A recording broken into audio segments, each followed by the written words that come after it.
Di cosa parla il dolore crea l'inverno e chi è il protagonista? Elia Legasov, il protagonista della storia, vive in un paese russo dimenticato dal mondo, al confine nord del mare di Kara, in un posto immaginario, si chiama Yevnibirsk, è un posto segnato sulle carte a matita quando c'è, ed è un posto pieno di una magia nera.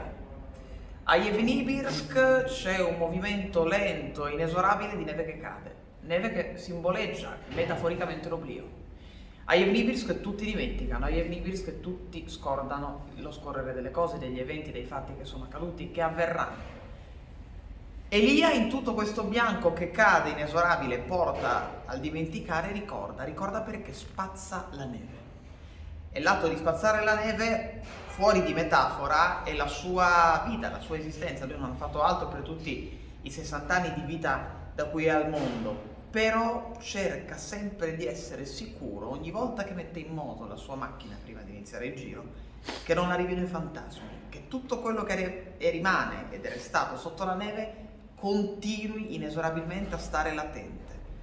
A un certo punto però la neve, come ogni creatura e come ogni cosa, si scioglie, si scompone, ed è quello il momento in cui la verità inizia a venire a galla.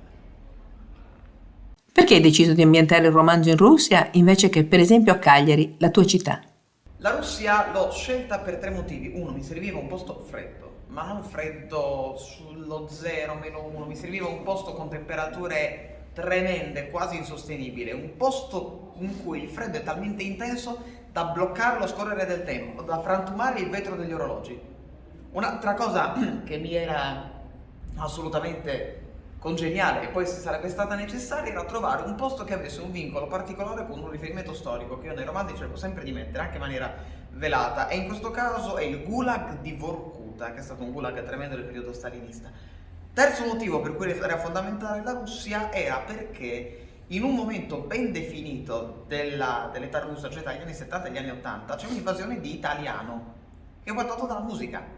In Russia viene ascoltata una quantità incredibile di musica italiana negli anni 80 e mi serviva per rimettere comunque un po' di Italia e un po' di tricolore in questa storia, perché volevo comunque che fosse una storia che il pubblico italiano capisse. Ovviamente non è possibile nel momento in cui l'ambiente in Russia, ma se anche con i nomi ho cercato di giocare comunque su dei nomi che avessero un po' un'orecchiabilità italiana, quindi ho cercato sempre di frenare. Infatti con questa storia, se avessi dovuto fare tutto in modo molto onirico, molto metafisico, non so quanto avrebbe reso. Invece ho cercato di fare un qualcosa di fantastico, filosofico, ma che avesse comunque un'aderenza con la realtà.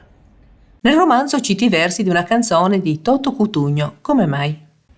Toto Cutugno perché? Perché vince il Sanremo nel 1990 e poi quella canzone sparisce. Se voi cercate nelle principali piattaforme non le trovate, non la trovate. E non so perché è una canzone bellissima, è una di quelle ultime canzoni in cui il testo preso da solo, isolato, fa poesia. Emozione, una vita che scivola via con un cuore senza ipocrisia. C'è una poesia molto forte in Toto Cutugno ed è uno degli artisti più ascoltati in Russia, quindi mi faceva anche da gancio su quello che ti dicevo prima. Hai mai paura che gli editori si interessino a te più come personaggio, sei giovanissimo, brillante, in un certo senso diverso dai tuoi coetanei, che per quello che scrivi? Il mondo editoriale è un mondo che, come ogni mondo economico, funziona come un business e nel business conta tutto, tutt'acqua fa brodo. Il problema non è quanto è lungo il brodo, nemmeno quanto è denso, ma che sapore ha. Per cui alla fine un brodo può essere anche bello, curato con tutte le salsine e col parmigiano sopra, ma se lo assaggi e fa schifo, non torna granché. Il protagonista del romanzo ha vissuto, ma gli avvenimenti importanti della sua vita sono pochi. Tu invece sei giovanissimo, ma hai avuto una vita molto intensa. Che punti d'incontro ci sono tra te e lui? Io questo romanzo l'ho iniziato a scrivere quasi 6 anni fa. Io quasi 6 anni fa ero un adolescente con tanta rabbia dentro, per esperienze di vita, per traumi, per tanti motivi. Quindi quando ho costruito Elia volevo cercare di alleggerirmi del male, della sofferenza, della solitudine, della frustrazione che provavo. E gli ho dato tutto. Io a Elia ho dato veramente tutto il dolore, tutto il male che avevo dentro. E lui ha sopportato bene, e in un certo senso ha in comune anche con me un carattere che, nonostante le prove della vita, cerca sempre di controllare e di controllarsi, a volte invano, come tutti. Elia è una persona per certi versi simile a me, per certi versi opposta. Come hai detto tu giustamente adesso, ha tanti anni ma poche cose vissute, io ho pochi anni e tante cose vissute.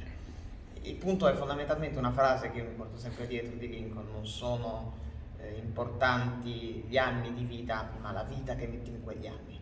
Ed è per me una frase guida. Elia la legge a cartina tornasole e la legge al contrario, però cerca sempre di trovare una monotonia in cui vivere, e rievoca i momenti in cui l'hai iniziata a immaginare e poi l'ha costruita, e vive di monotonia fino a quando la vita, il destino lo porta davanti a una scelta e a una strada da cui poi non può più tornare indietro. Hai preso il brevetto di pilota e da poco sei stato nominato presidente del premio letterario intitolato a Giulio Angioni. Sì, sono diventato pilota di ultraleggeri, passione del volo sempre avuta ancora prima di quella della scrittura, ed è diventata la mia valvola di sfogo. Quando il mondo mi innervosisce io accendo il motore, rullo verso la pista e in 10 secondi sono in aria.